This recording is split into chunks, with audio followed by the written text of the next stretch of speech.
So this is the first of, I think, about 13 or 14 seminars, and this one is maybe a little bit different to the rest of them because it is the first one.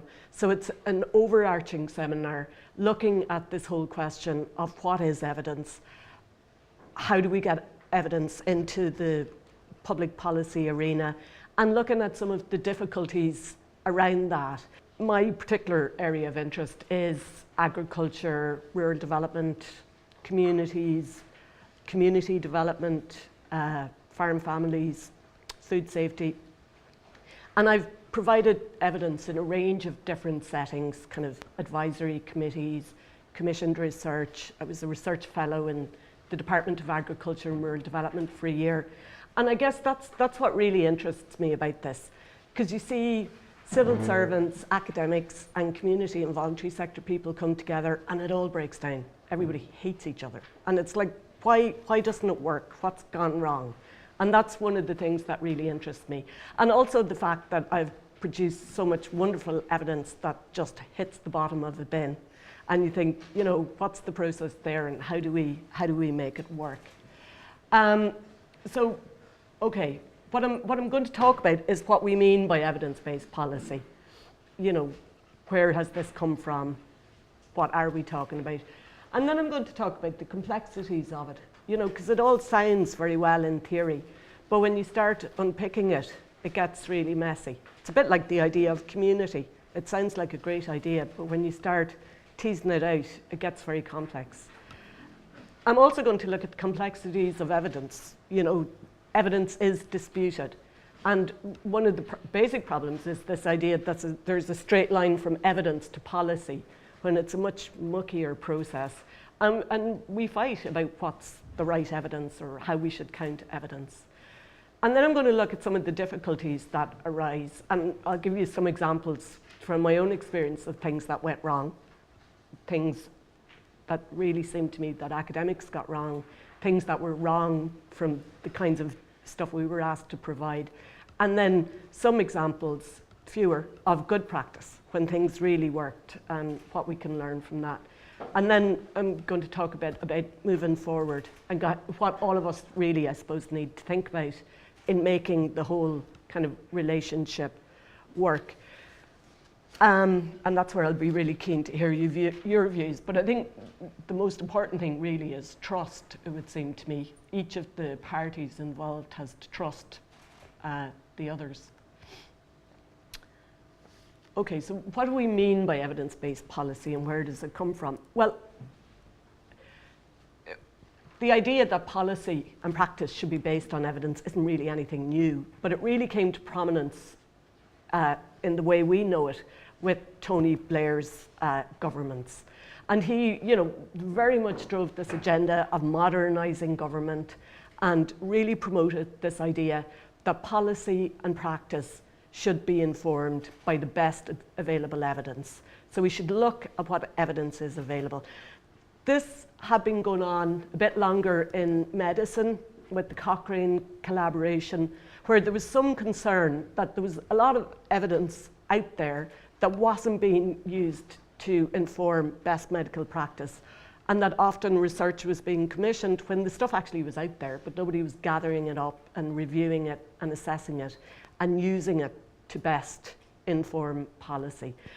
And that basically is the idea that we don't kind of formulate policy on the basis of ideology or what's worked, but we try to use evidence about what is best for a particular society. And with Tony Blair, you see the establishment of like evidence-based policy units in different universities in the UK and so on. And it becomes, there's a big momentum around this. It's also coming from within universities. There's a big drive within the universities to show the impact of your research. So evidence-based policy sounds great. You know, I mean, who could be against it? It sounds fantastic. It's obvious, it's clear, it's logical. But it's a bit like when you get into it, it really gets messy. It's brilliant in theory, but the practice of it is much more awkward. And it is because it presumes there's one ultimate truth out there. And once we get that truth and find it, then we'll have really good policy. It's all very clear. And it kind of forgets about the hugely mucky process in the middle. So, yeah, in theory, it presumes, when we look at the policy-making process, that it's very rational, it's value-free, and there's logical steps. You know, you start with a problem, you kind of do some research, you get independent evidence, you consult with stakeholders, and you come up with a great policy. And it just doesn't always work like that. When I was based in Dard, one of my colleagues there and I went to England, we were actually visiting some other evidence providing bodies in the UK because we wanted to look at what had worked and what hadn't worked. How policy comes to be can be for a lot of different reasons, and sometimes policy is formulated because you need to be seen to act on something. So it's kind of come up with very quickly. Values, ideology, political beliefs are really important in what policy decisions are made, and that can often be regardless of evidence. And that's right. I mean, that's the basis of democracy. You know, we vote people into government on the basis of what we believe ought to be. At some level, it's about, you know, whether you believe there should be an equal distribution of resources like the Scandinavian countries, or whether it should be a belief of equality of opportunity, but what you do with that opportunity then is yours, like in the States or whatever. But that's about our beliefs and our values and our ideology, and that is the basis of a democracy. And we see that even with the budget and some of the decisions that have been made. It's based on different views and values. A good friend and colleague of mine in the University of Newcastle has just been commissioned by the Carnegie Trust to write a report on the future of rural development. And he'd asked me to read a draft, and he was saying, it's like writing the future of rural development. He was saying, it's really hard to know how to do that. And I said, well, you kind of have to start somewhere else. You have to say, what are the values and ideology? Is it that you're striving for equality in rural areas? Well, then you'll use those bits of evidence that look at how local area-based development and animation of local communities can help people develop their local economy.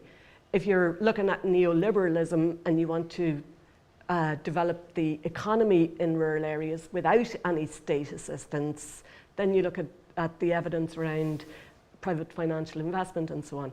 But it starts with your values and ideology. It doesn't start with evidence. The evidence you'll look for will depend on your policy priority, your question, and your values and ideology. Good ministers should be looking to get re-elected, and political representatives. And part of that is making sure that you develop policies that are favourable with the electorate. If we think back to Iraq was going to be invaded regardless of, you know, there were attempts to provide evidence, but, you know, we know that was at best dodgy. In the paper, in your pack, I talk about how a lot of criminologists have and there's a lot of research to show that the number of police officers on the street does not reduce crime. All the evidence shows this. But, you know, the public like a police presence if there's some impending danger or some idea of crime. And, you know, I have read the work of a criminologist who has said it would be tantamount to political suicide for a minister to come out and say, okay, we've had, you know, increased crime and we're reducing the number of police officers on the street because we can better deploy resources elsewhere. And all these things have to be taken into the balance. There's finite resources, so there will be priorities. And again, priorities are disputed. And, you know, even if we think of it at a personal level, you know, like if somebody's unemployed, employment will be a priority for them. Childcare might be the priority for me. And those things will be disputed. and lobby groups and interest groups will try to shape policy and ensure that their interests are the policy priority. And then we also see, you have the experience, the expertise, the judgment of civil servants in all of this, and elected members in trying to manage this whole process. And there's expertise about what has happened, about what will work, about how to move the process forward, which again is almost about interpretation of evidence and management of different sources of evidence. One of the things I really had not appreciated until I spent my year up in Dundonald House is the extent to which civil servants move about the place. You are promoted on the basis of competence, not subject specialism. So, you could have somebody coming in to work in rural policy who's coming in from education or from transport, who are clearly very bright people but don't know anything about rural policy. And I found this really, really fascinating, and it was not something that I had appreciated. So it's not about subject specialism. And I think that's really important for academics or knowledge providers or evidence providers to be aware of, because you can't presume people know this stuff. I mean, why should they? It's a whole different system. And the same, of course, is true of members of assembly committees. The membership of committees changes over time. You can have members on a number of committees. And the committee clerks change. I have a good friend who clerks a committee, and she got a new committee, and I was suddenly watching her swat up on this in the evening, reading lots of reports and learning this whole area quickly. So, in that environment, you can see how what's understood as a pressing policy priority is inherited. It's passed on. You're kind of told what the priorities are. And that's got nothing to do with evidence. That's established practice. And, we can see that policy priorities become embedded in organizations over time. And that's true of all organizations. It's the same in the university. We have some embedded ideas about what's good for our students that are completely outdated and that the students hate. But it's been in there so long, it becomes very difficult to change, and it's got nothing to do with evidence. Similarly, it's easier to develop policies that are favourable with your stakeholder groups. If stakeholder groups are happy and on board with policies, it tends to work a bit easier, and that's not necessarily about evidence. Stakeholder groups can sometimes be interest and lobby groups, and they're going to provide evidence. And I'm going to talk about the importance of stakeholders' engagement in the whole policy process in a minute. And that may be used to try and influence the policy process in a particular way. The same is true, obviously, of academic providers of evidence. They will come with ideologies and views of how the world ought to be. So the reality, really, what I'm trying to say is that the policy-making process is really complex. There are a lot of actors in there with different agendas. It's a process that has to be managed. There isn't one absolute truth out there that you just implement and it gives you this brilliant policy. And it probably doesn't make sense to talk about evidence-based policy. It makes much more sense to talk about evidence-informed. So it might be a little bit of the process, but it's certainly not the main component. And then, of course, we come to the problems of evidence and the complexities of evidence. And you may remember, the permanent secretary in Dard a few years back got in trouble over badgers spreading tuberculosis. And, he said, and, it was really interesting, that he had been given evidence and followed robust evidence on this. And there was competing evidence. So, well, which do you believe? So evidence is disputed. I do quite a bit of work with the UK Food Standards Agency, and you see this really clearly around genetically modified crops. Is it the way to solve world poverty or world hunger, Or is it threatening the food safety and the food security of the world? And the more evidence you generate around this question, the less obvious the answer becomes. And the path and the decision you're going to make at the end of the day has to be based actually on values and ideology, because you can choose the evidence you want to support your position. There's also lots of sources of evidence. You know, you've got academic research, you've got government statistics, you've all NISRA's work, you have stakeholder views and consultations. Stakeholders also provide evidence. You have government evaluations of existing policies, you know, and there's lots of those. So, you know, which evidence source are you going to use? And what if they all contradict each other? Because they sometimes do. And also the social environment in which evidence is provided changes. Like if you think back, say, to the Republic of Ireland 20 years ago, there wouldn't have been much evidence on the impact of divorce because you didn't have divorce. So the sort of evidence we want and what's acceptable evidence and so on changes over time. And that kind of the disputed evidence claims between academics and what were seen as, you know, robust knowledge providers who had the skills to provide evidence, whether it's on genetically modified foods or climate change or tuberculosis. I'm using a lot of agricultural references here. I can't think of any other ones. But all of that was very disputed and publicly disputed.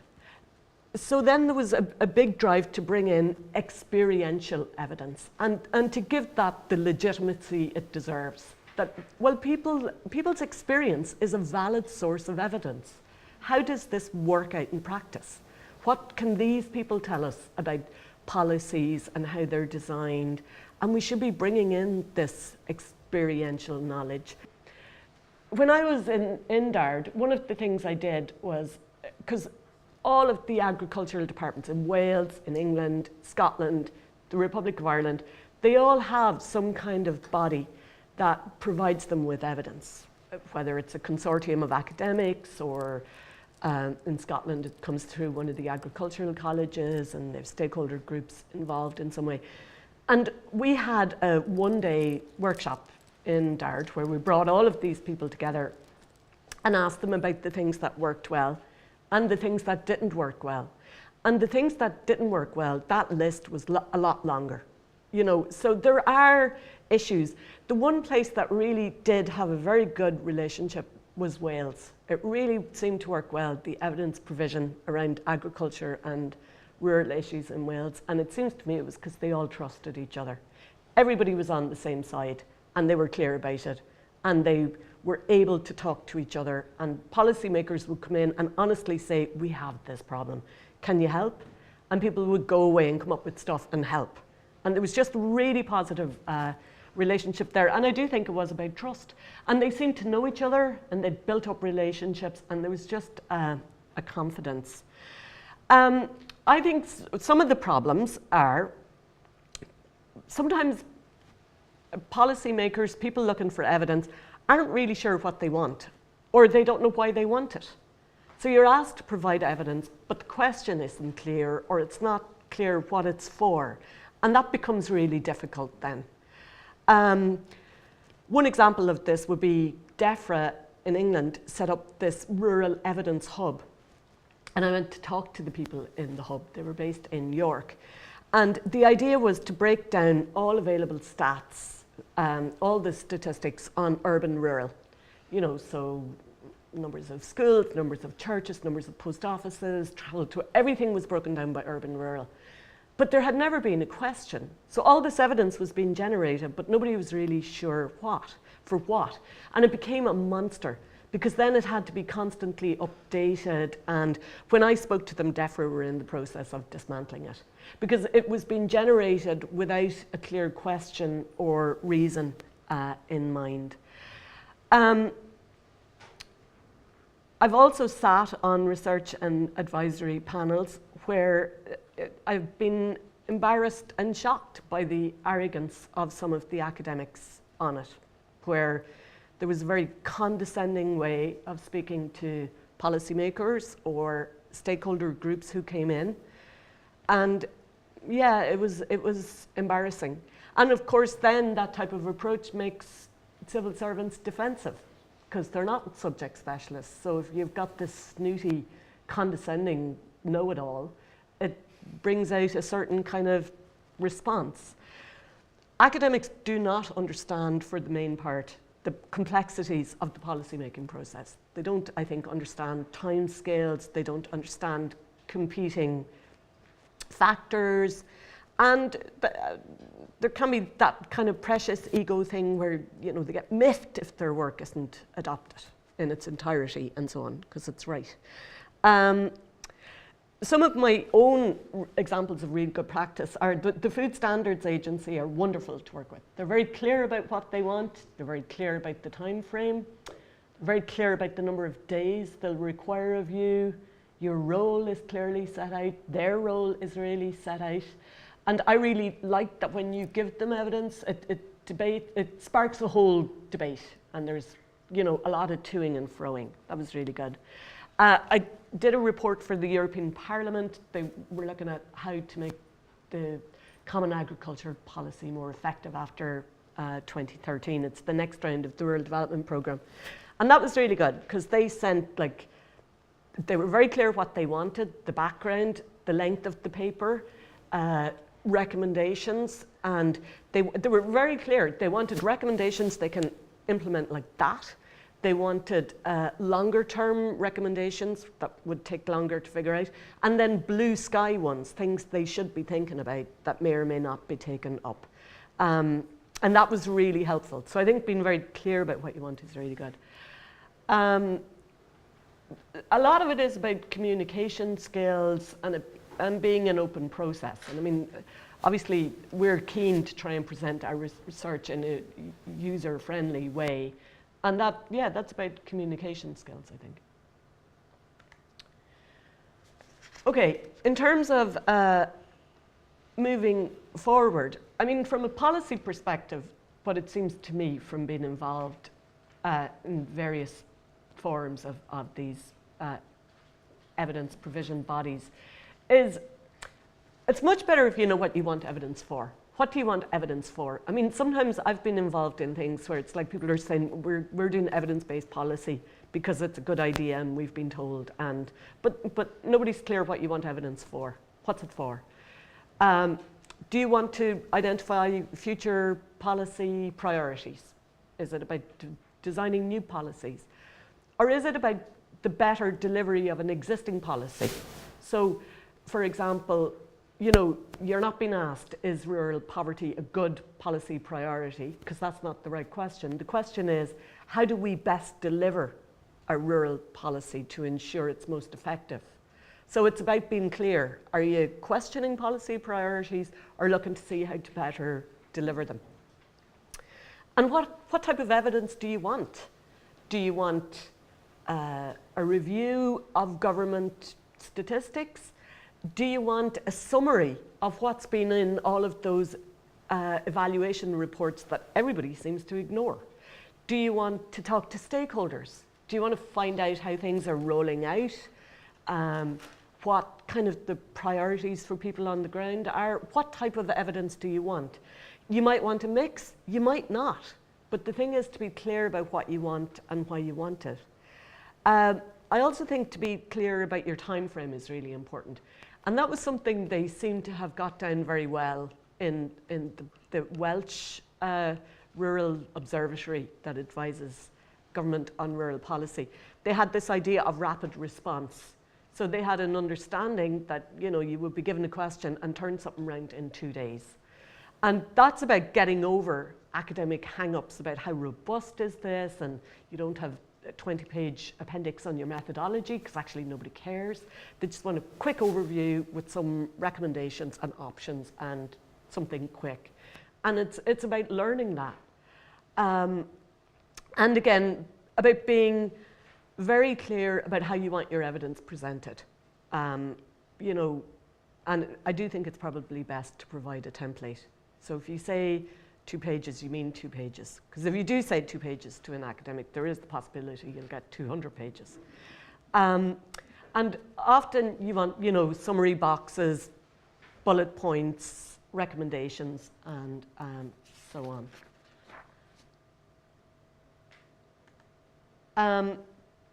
One of the things that, you know, it really struck me in DARD, and I did write this in my report for them, that, you know, it would be good to embed subject expertise into the policy-making process. So you could, you know, include academics and stakeholder groups, because they're not usually included, or put them into kind of research management boards and so on. And that way, well, two things happen. A, you'll have somebody in there who remembers the last time rural proofing was rolled out and what worked and what didn't work.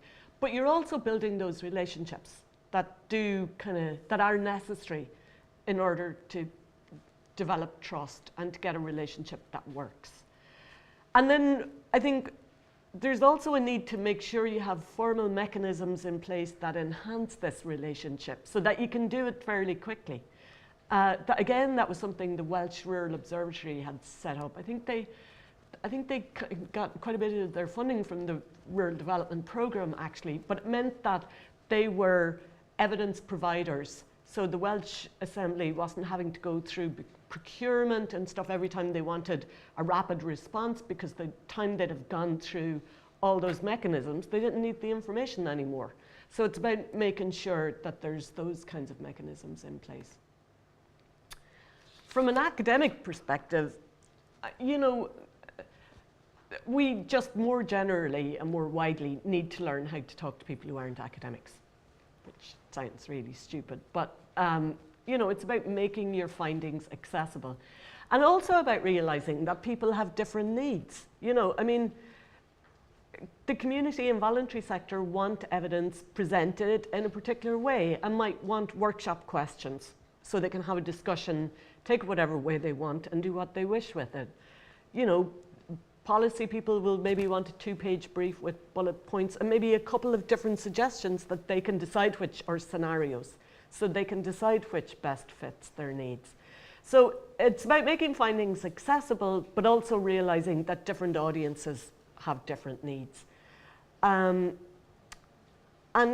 we need to learn and be aware of the complexities of the policy-making process.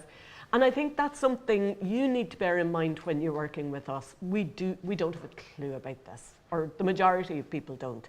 They don't understand the timescale, the processes, often even the whole structure of how it works, you know, how policy gets formulated, how the process of going through committees, all of that. I mean, just remember, for most academics, you probably need to explain that to them. We need to bear in mind that civil servants and MLAs have tons of experience of how the system works and how to design policy and formulate it. That's not necessarily based on a subject specialism, but it's on how the whole process works. We need to disseminate and communicate our research more widely and learn how to present it.